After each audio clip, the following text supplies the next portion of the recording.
Hello everyone, welcome back to my channel. আমি পৌশালী। চলো তোমাদের সঙ্গে একটা রান্নার রেসিপি শেয়ার করি। এটা হলো পটলের ভর্তা।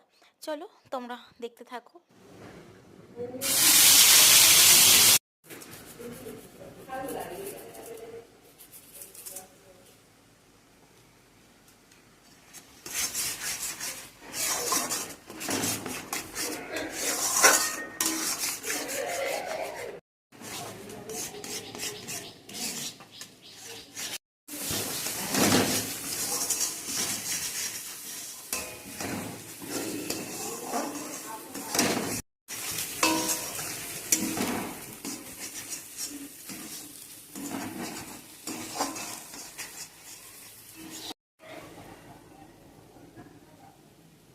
ব্যাস কমপ্লিট আমার রান্না। বলো রান্নাটা কেমন হয়েছে? খেতেও খুব টেস্ট হয়েছিল। ভিডিওটা যদি ভালো লাগে একটা লাইক করে দিও। বাই।